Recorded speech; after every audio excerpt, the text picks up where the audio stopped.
Hello dear students, तो अब हम स्टार्ट करेंगे atomic number, mass number and atomic species. भाई बहुत ध्यान से समझना, ये एटॉमिक नंबर, मास नंबर किस तरीके से कैलकुलेट करते हैं, क्योंकि अभी तक हमने देखा इलेक्ट्रॉन की डिस्कवरी हो गई, प्रोटॉन की डिस्कवरी हो गई, न्यूट्रॉन की डिस्कवरी हो गई। तो अब हम यहीं से निकालेंगे नंबर ऑफ प्रोटॉन्स और नंबर ऑफ न्यूट्रॉन्स, या एटॉमिक नंबर दे दिया जाएगा। इस तरीके से क्वेश्चंस बनेंगे।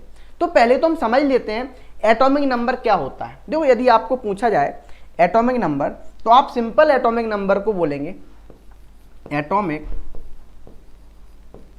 नंबर। ये इक्वल टू होता है, सिंपल ध्यान समझना, ये होता है नंबर ऑफ, ध्यान से देखो क्या है, नंबर ऑफ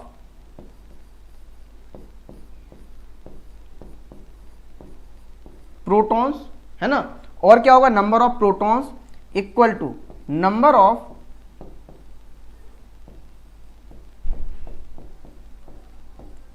इलेक्ट्रॉन। ठीक है, मतलब जितने नंबर ऑफ प्रोटॉन्स होंगे उतने ही नंबर ऑफ क्या होंगे, आपके इलेक्ट्रॉन्स होंगे। ठीक है, तो सिंपल उसी को क्या बोलते हैं हम, एटॉमिक नंबर बोलते हैं। इसको रिप्रेजेंट जो करते हैं हम, वो करते हैं सिंपल जेड से। किससे? जेड से रिप्रेजेंट करते हैं। ठीक है, अब बच्चों के दिमाग में सर एटॉमिक नंबर तो आपने बता दिया, अब हमें सर मास नंबर भी बता दो। तो मास नंबर क्या होते हैं, ध्यान से समझना। जो मास नंबर है आपके, मास नंबर, ये कैसे लिखते हैं, देखो ये निकालते हैं हम simple number of protons plus, है ना, number of neutrons, number of neutrons. अब एक बात ध्यान से समझना, यहां पे ये तो नंबर ऑफ न्यूट्रॉन्स लिख दिए।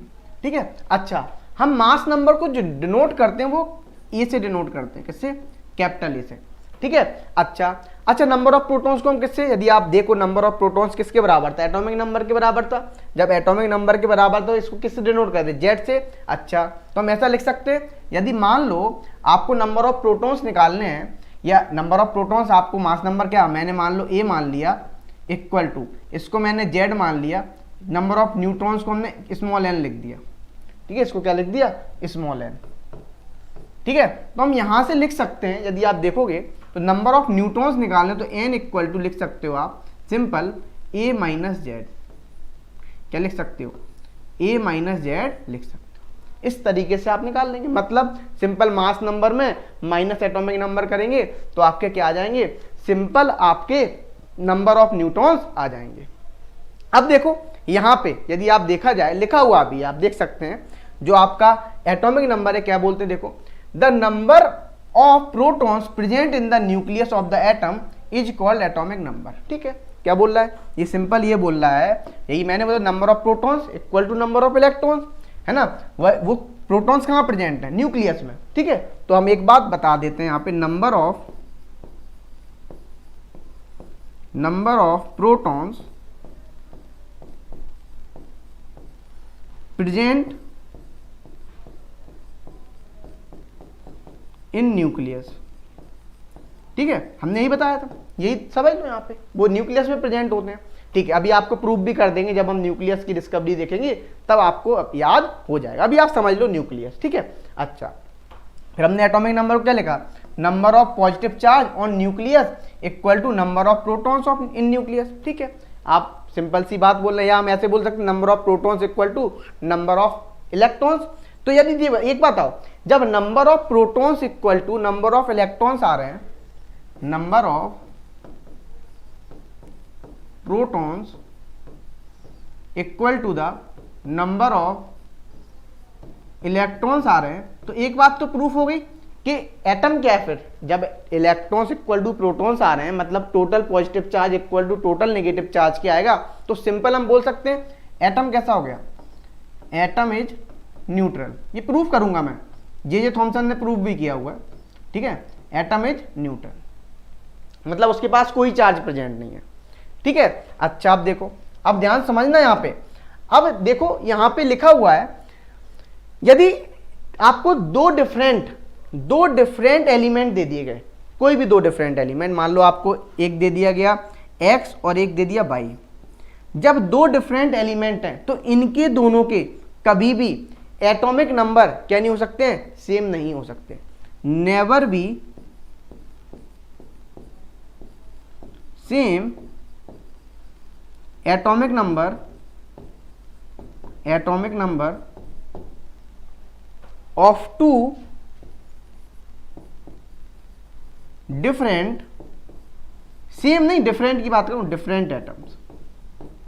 जैसे आप एग्जाम्पल के तौर से ले सकते हैं, जैसे मान लो मैंने ले लिया हाइड्रोजन और हीलियम, हाइड्रोजन और हीलियम, ठीक है। या फिर आप ले सकते हैं यहां पे सिंपल, जैसे फ्लोरीन क्लोरीन, तो कभी भी नहीं होगा। इसका कितना होता है, इसका 9, इसका 17, इसका 1, इसका 2। तो सिंपल आपको क्या मिलेंगे, हमेशा एटॉमिक नंबर डिफरेंट मिलेंगे। इस बात को क्लियर। चलो अब हम देखते हैं नेक्स्ट, मास नंबर। ध्यान समझना, मास नंबर किसे बोलेंगे। मास नंबर हमने अभी बताया था, याद हो आपको, मास नंबर ए से डिनोट किया था मैंने, इसको लिखा था मैंने नंबर ऑफ प्रोटॉन्स, पी से डिनोट कर रहा हूं, plus number of neutrons, P plus N. तो हमने बताया था यहाँ पे पी, ठीक है, हमने पी को भी किससे लिखा, नंबर ऑफ प्रोटॉन्स किसके बराबर होता था, एटॉमिक नंबर के बराबर, ठीक है। तो सिंबल हमने यहाँ पे लिख दिया था A equal to Z plus N, तो एन नंबर ऑफ न्यूट्रॉन्स निकालने, तो ए माइनस जेड आ जाएगा। इस तरीके से आप देख सकते हो। अब देखो एक बात तो ये प्रूफ हो गई। अब हम एटम का रिप्रेजेंटेशन कैसे देखते हैं, ये चीज ध्यान इंपॉर्टेंट है। देखो आप किस तरीके से देखेंगे, जैसे मान लो ये एक्स लिखा हुआ है, यहां पे मान लो जेड लिखा हुआ है, ये ए लिखा हुआ है। इस तरीके से हम एटम को रिप्रेजेंट करते हैं। तो जो जेड है, यदि देखा जाए यहाँ पे जो जेड है आपका, इसको हम बोलते हैं सिंपल एटॉमिक नंबर, ठीक है, और इसको बोलते हैं हम सिंपल मास नंबर। इस बात को ध्यान रखना, ठीक है। और क्लियर इतना। तो देखो आप देख सकते हैं यहां पे इसको क्या हो गया, ये सिंपल इस तरीके से लिख रहे हैं, एटॉमिक नंबर और मास नंबर, ठीक है। अब आप ले सकते हैं कोई भी एग्जांपल ले लो, जैसे मान लो हमने लिख दिया Mg12 यहां लिख दिया, 24 यहां लिख दिया। तो ये 12 है, ये क्या है आपका, बोलो ये वाला क्या है, ये आपका सिंपल एटॉमिक नंबर लिखा हुआ है, एटॉमिक नंबर, और ये लिखा हुआ है मास नंबर, मास नंबर, ठीक है। अब अपन कुछ क्वेश्चंस देखते हैं, इसी के बेसिस पे नंबर ऑफ इलेक्ट्रॉन्स कैलकुलेट करना है, नंबर ऑफ प्रोटॉन्स कैलकुलेट करना है, मास नंबर पर कैलकुलेट करना है, किस तरीके से कैलकुलेट करते हैं। चलो देखते हैं क्वेश्चन। जैसे आपको क्वेश्चन देखते हैं, यहाँ पे पहला क्वेश्चन देखते हैं, आपको लिखा हुआ मिल गया यहाँ पे, मान लो मैं एक्स टर्म्स में ही दे रहा हूँ, एक्स टर्म्स में ही दे रहा हूँ, ठीक है। अभी एक्स कोई एलिमेंट नहीं है, आपको एक्स दे दिया मैंने यहाँ पे सिंपल 8, और यहाँ पे ये 16 दे दिया, ठीक है। ये 8 दे दिया, ये 16 दे दिया। अब हमें यहाँ पे कैलकुलेट करने हैं सिंपल नंबर ऑफ प्रोटॉन्स, फिर कैलकुलेट करना है नंबर ऑफ न्यूट्रॉन्स, एन से डिनोट कर रहा हूँ, स्मॉल एन से, याद रखना इस बात को, ठीक है। अच्छा, फिर हमें करना है कैलकुलेट नंबर ऑफ इलेक्ट्रॉन, ठीक है। ये हमें कैलकुलेट करना है, इतना काम करना है। तो देखो किस तरीके से करेंगे अपन, यदि देखा जाए यहाँ पे, तो देखो सिंपल आपको क्या क्या दे दिया गया है। देखो आपको दिया हुआ है यहाँ पे, देखा जाए ये तो आपका हो गया सिंपल एटॉमिक नंबर, ठीक है। क्या हो गया, एटॉमिक नंबर। और ये हो गया आपका कौन सा, देखो ये हो गया आपका सिंपल मास नंबर। क्या हो गया, मास नंबर। ध्यान से देखना, मास नंबर, ठीक है। अब देखो जब ये मास नंबर हो गया, ये एटॉमिक नंबर हो गया। अब ध्यान से देखना, यहाँ पे जब हम करते हैं तो देखो क्या होगा, हमें क्या निकालना है, हमें निकालना है नंबर ऑफ न्यूट्रॉन्स निकाले। तो नंबर ऑफ न्यूट्रॉन्स कैसे निकालते हैं आपको पता है, mass number A equal to, हम इसको ए से डिनोट करते हैं, इसको हम जेड से डिनोट करते हैं, ठीक है। तो ए इक्वल टू आपको पता है जेड प्लस एन होता है, तो एन इक्वल टू क्या होता था, ए माइनस जेड होता है, ठीक है। तो यहाँ पे मास नंबर कितना है, मास नंबर यहाँ पे 16 दिया हुआ है, माइनस एटॉमिक नंबर कितना है 8, तो कितना हो जाएगा बोलो, यहाँ पे नंबर ऑफ न्यूट्रॉन्स आएंगे वो कितने आएंगे, 8 आ जाएंगे। आप देख सकते हो, तो n इक्वल टू 8 आ गए, ठीक है। अब देखो, अब आपको क्या दिया हुआ है यहाँ पे, ध्यान सुनना, ये तो n इक्वल टू 8 आ गए। अब हम देखते हैं नंबर ऑफ प्रोटॉन्स। तो हमें पता है जो एटॉमिक नंबर है, कितना एटॉमिक नंबर, आपका जो एटॉमिक नंबर दिया हुआ है, एटॉमिक नंबर है ना, यानी Z कितना दिया हुआ है, वो दिया हुआ है आपको सिंपल 8। अब आपको पता है जब 8 दिया हुआ है तो अब आप यहां पे क्या करते हैं, अब आप यहां पे सिंपल करते हैं नंबर ऑफ, कैसा होता है atomic number of protons equal to number of electrons, यही होता है। ठीक है, अब देखो तो सिंपल वही हो जाएगा जो, क्योंकि एटॉमिक नंबर इक्वल टू क्या होता है, number of protons equal to number of neutrons, sorry number of electrons. तो यहां भी क्या हो जाएगा, जो नंबर ऑफ प्रोटॉन्स आएंगे वो कितने आएंगे आपके 8, और ये भी कितने हो जाएंगे, ये भी आपके 8 हो जाएंगे। इस तरीके से आप देख सकते हैं। तो आई होप आपको ये बात क्लियर हो गई होगी। ठीक है, अब हम बढ़ते आगे, नेक्स्ट क्वेश्चन को सॉल्व करते हैं। ध्यान से समझना, अभी तो मैंने ये दे दिया, अब मैं दे रहा हूं, चेंज कर रहा हूं क्वेश्चन को थोड़ा।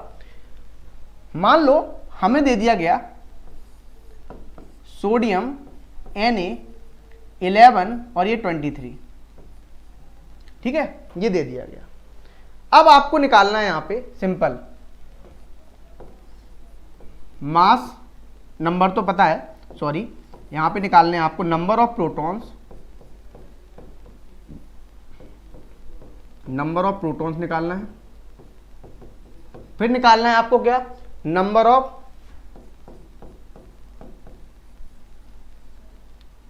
Protons, number of neutrons. ठीक है, फिर आपको निकालने number of electrons, number of electrons. देखो कैसे निकालेंगे, ध्यान से समझना। अभी अपन ने क्वेश्चन की, देखो आप खुद से भी क्वेश्चन सॉल्व कर सकते हो। पहले खुद से क्या करो, आप वीडियो को पॉज करो और खुद से क्वेश्चन सॉल्व करो, तो आपसे बन जाएगा। फिर आप वीडियो को देखो। तो देखो यहां पे जब देखा जाए तो हमें एक बात तो पता, ये क्या है आपका, ये सिंपल आपका एटॉमिक नंबर लिखा हुआ है, एटॉमिक नंबर ये कितना है बोलो 11। ठीक है, ये क्या लिखा हुआ है, मास नंबर। तो जब ये मास नंबर है तो मास नंबर कितना A, इसको A से डिनोट करते हैं, इसको Z से डिनोट करते हैं। ठीक है, ये कितना लिखा हुआ है, ये आपको 23 दिया हुआ है। ध्यान समझना। अब देखो, अब क्या देख रहे हैं, अब हमें क्या निकालना है यहाँ पे, अब हमें सिंपल यहाँ पे देखा जाए तो हमें number of protons, number of neutrons और नंबर ऑफ इलेक्ट्रॉन्स निकालने हैं। तो कैसे निकालोगे आप, तो देखो यहाँ पे आपको जब ये दिया हुआ है नंबर ऑफ, क्या दिया हुआ है, नंबर ऑफ प्रोटॉन्स निकालने, एटॉमिक नंबर दिया हुआ है, और आपको पता है एटॉमिक नंबर इक्वल टू क्या होता है, एटॉमिक नंबर इक्वल टू होता है number of protons equal to the, क्या होता है, नंबर ऑफ इलेक्ट्रॉन्स। ठीक है, यही हो गया। अब आप देख सकते हैं यहां पे यदि देखा जाए तो जो नंबर ऑफ एटॉमिक नंबर आ गया, तो नंबर ऑफ प्रोटॉन्स कितने हैं, जो एटॉमिक नंबर है उतने ही क्या होंगे, उसमें नंबर ऑफ प्रोटॉन्स होंगे। तो यहाँ पे कितने होंगे number of protons, number of protons तो होंगे यहाँ पे सिंपल आपके, बोलो नंबर ऑफ प्रोटॉन्स हो जाएंगे 11, और ये भी आपके कितने हो जाएंगे, जितने नंबर ऑफ प्रोटॉन्स होंगे उतने ही क्या होंगे, इलेक्ट्रॉन्स होंगे, ये भी 11 हो जाएंगे। ठीक है, तो ये बात तो क्लियर हो गई। अब आपको निकालने नंबर ऑफ न्यूट्रॉन्स। तो नंबर ऑफ न्यूट्रॉन्स के लिए क्या करोगे, तो नंबर ऑफ न्यूट्रॉन्स निकालने के लिए आपको पता है सिंपल क्या होता है, A इक्वल टू होता है Z प्लस N, तो N इक्वल टू होता है A माइनस Z, यही होता था, है ना। यहां से N क्या है, नंबर ऑफ न्यूट्रॉन है, जो N लिखा हुआ है वो सिंपल आपका नंबर ऑफ न्यूट्रॉन लिखा हुआ है, इसको निकालना है। तो अब आप कैसे करेंगे, अब आप करेंगे यहां पे ध्यान से देखना। तो देखो n इक्वल टू A की वैल्यू कितनी थी, A की वैल्यू थी 23, तो यहां पे हमने 23 लिख दिया, माइनस Z की वैल्यू थी 11, कितना बचा 12 बचा। तो देख सकते हो आप यहाँ पे एक बात तो आपको क्लियर हो रही होगी, इससे पहले वाले क्वेश्चन में जितने प्रोटॉन्स थे उतने इलेक्ट्रॉन्स थे, उतने ही न्यूट्रॉन्स थे। ऐसा कोई जरूरी नहीं है कि हमेशा जितने इलेक्ट्रॉन है जितने प्रोटॉन है उतने ही न्यूट्रॉन्स होंगे। भाई न्यूट्रॉन्स आपके डिफरेंट भी हो सकते हैं, इस क्वेश्चन से आप देख सकते हो। अब हम चलते हैं नेक्स्ट क्वेश्चन पे। अब आपको नेक्स्ट क्वेश्चन ये है, देखो ध्यान से समझना।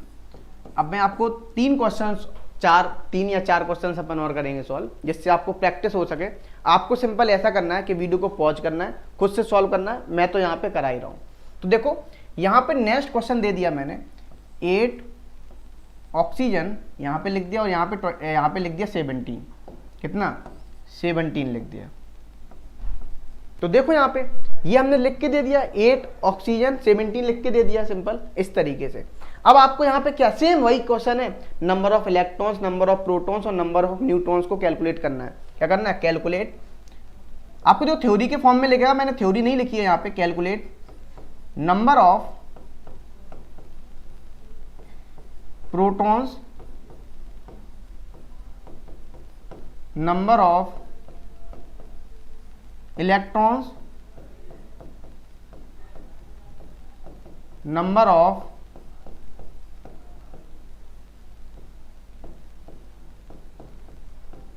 न्यूट्रॉन्स, ये निकालने हैं आपको। तो देखो किस तरीके से निकालेंगे, ध्यान से समझना, बहुत ही आसान है।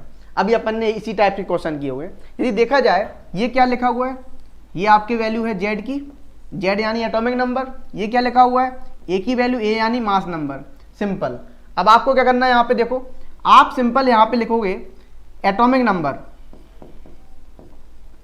Atomic number Z equal to आप लिखोगे यहाँ पे 8, ठीक है। अब देखो मास नंबर, मास नंबर और यहाँ पे Z equal A equal to लिखोगे क्या, ए इक्वल टू लिखोगे आप, ए इक्वल टू लिख दोगे 17। ध्यान समझना। अच्छा तो पहले नंबर ऑफ प्रोटॉन्स और नंबर ऑफ इलेक्ट्रॉन्स निकाल लेते हैं, जो कि हमें पता है बहुत आसानी से। ये देखा जाए जो एटॉमिक नंबर होता है, क्या होता है, एटॉमिक नंबर वो होता है simple number of electrons equal to number of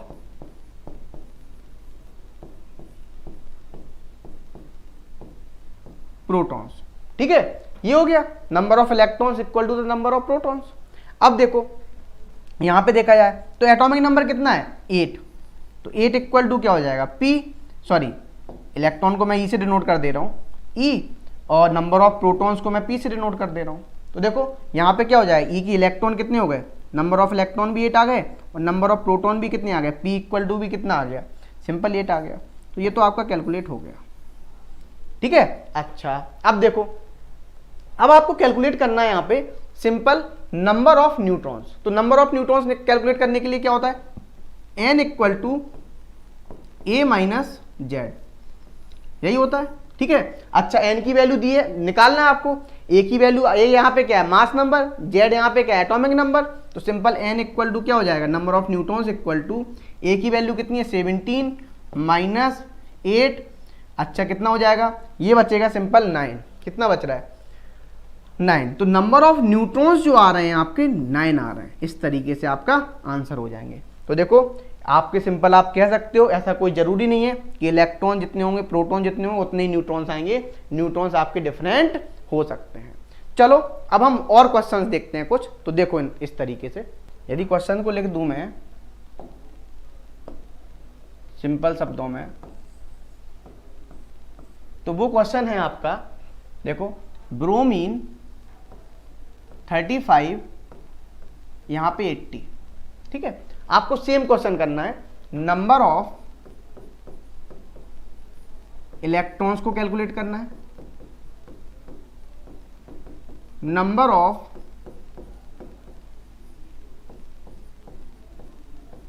protons calculate करने हैं और नंबर ऑफ न्यूट्रॉन्स करने हैं।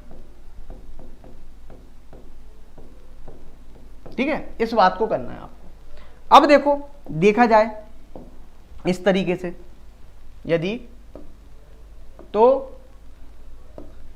यहां पे जैसे ब्रोमीन लिखा हुआ है ठीक है, अब हम लिख सकते हैं यहाँ पे देखो सिंपल आपका कैसे, ये आपका जो 35 है ये क्या है, आपका एटॉमिक नंबर है, एटॉमिक नंबर यानी जेड, ठीक है, जेड है, इसको मैं सही रंग से बना देता हूँ जेड, ये आपका मास नंबर है ए है, ठीक है।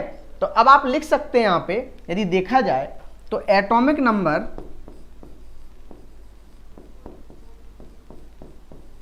इक्वल टू वो क्या है 35 और जो मास नंबर है इक्वल टू वो होता है 80, ठीक है।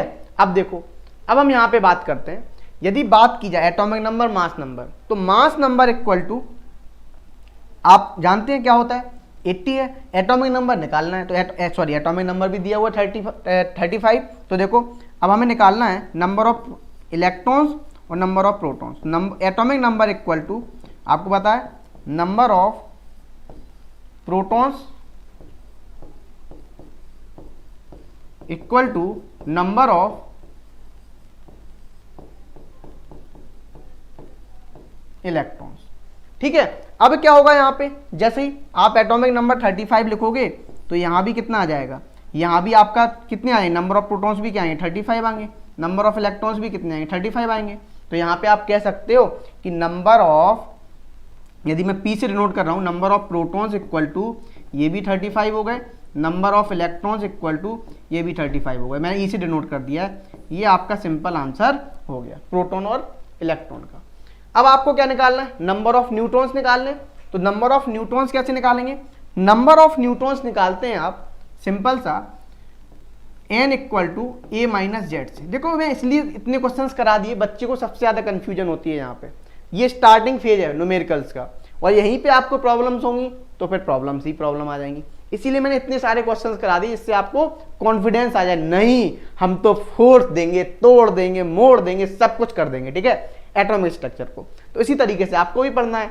तो देखो ए माइनस जेड हो गया, तो आप लिख सकते हैं यहाँ पे कैसे, ए की वैल्यू क्या है, ए की वैल्यू है आपकी सिंपल यहाँ पे देखा जाए 80 mass number minus atomic number, तो कितना आएगा ये आप देख लो, आप माइनस करके जो आएगा वही आंसर हो जाएगा। तो देखो 5 7 4 मतलब कितना बचा 45 बचा, तो नंबर ऑफ न्यूट्रॉन्स कितने आए 45 है। इसी तरीके से आप पढ़ते रहिए, जो कितना आसान है, number of electrons proton neutrons calculate करना, ठीक है। इसी बात पे मैं तुम्हें एक शायरी पेश करता हूँ, ठीक है, इसी बात पे तुम खुश हो जाओ आज, लो खुद ही को कर बुलंद इतना कि खुदा भी पूछे तेरी रजा क्या है।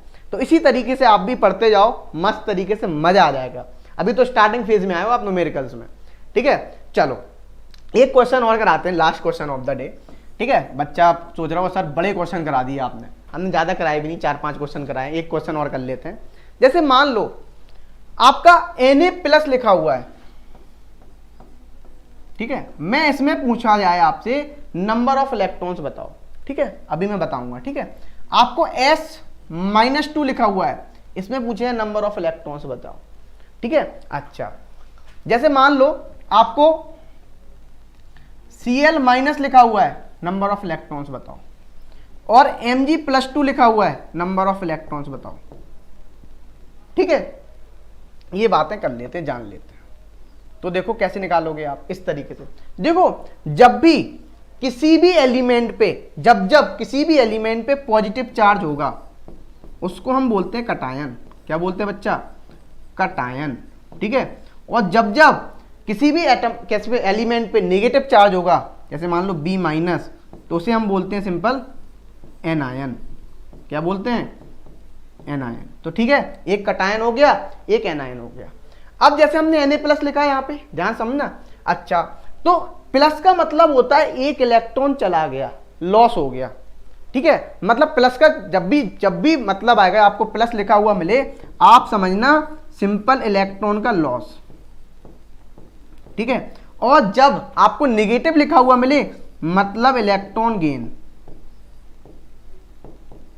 क्या किया हुआ है, इलेक्ट्रॉन को गेन किया हुआ है, ठीक है। आप ऐसे समझो, जैसे आप मंदिर में पैसा चढ़ाते हो तो वो क्या आती है, आपके अंदर पॉजिटिविटी आती नहीं यार, अच्छा आप किसी के साथ अच्छा काम करते हो तो अंदर से पॉजिटिविटी आती है ना, है ना। और जब आप किसी के साथ गलत काम करते हो तो अंदर से एक नेगेटिव एनर्जी आती है, अरे यार मैंने उसके साथ गलत कर दिया। सिंपल सी बात है। या आप ऐसे समझ सकते हो, आपने 100 रुपए थे, आपने अपने दोस्त को दे दिए, तो आप क्या हुए, पॉजिटिव हो गए ना, क्यों, उसके ऊपर 100 रुपए चढ़ गए हैं। वो कैसा हुआ, ऋणी हो गया ना आपका, कि उसको 100 रुपए लौटाने हैं। इस तरीके से आप समझ सकते हैं। तो देखो यहां पे सिंपल, जब इसने अब एक प्लस चार्ज है मतलब एक इलेक्ट्रॉन का लॉस किया।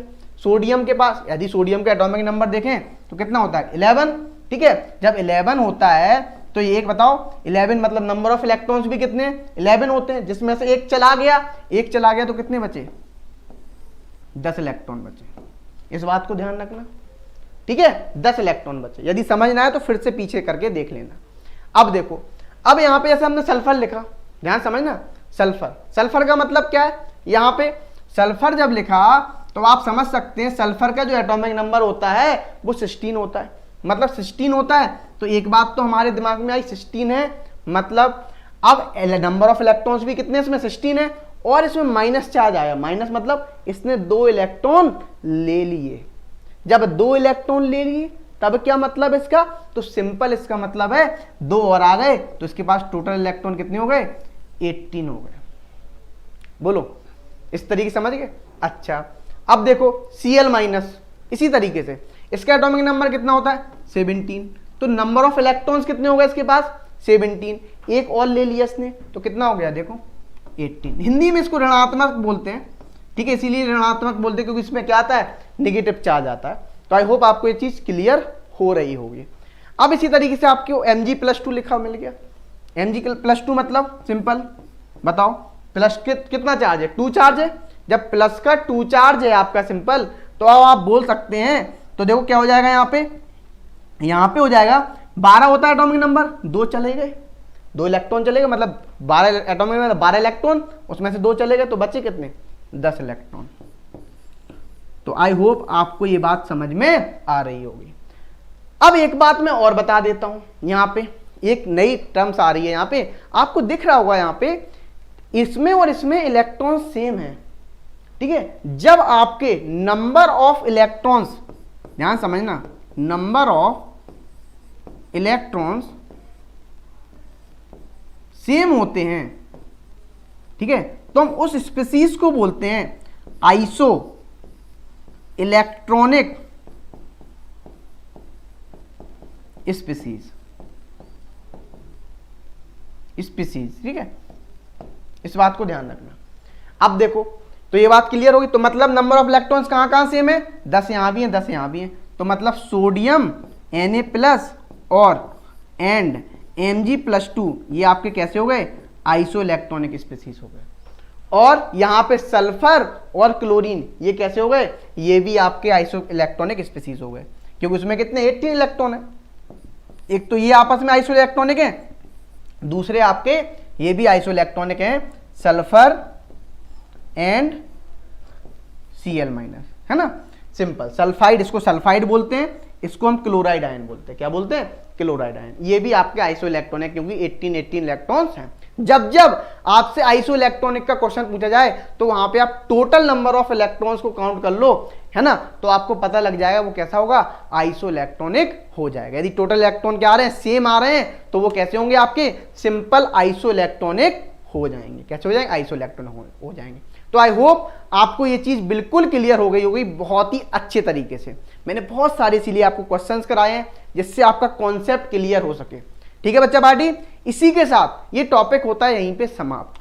अब हम चलेंगे नेक्स्ट टॉपिक पढ़ेंगे हम थॉमसन मॉडल देखेंगे, हम रदरफोर्ड मॉडल देखेंगे, न्यूक्लियस की डिस्कवरी भी तो देखनी है, तो वो भी हम समझेंगे अच्छे से डिटेल में और जानेंगे, ठीक है। अभी के लिए thank you so much, tata bye bye, पढ़ते रहिए और बढ़ते रहिए।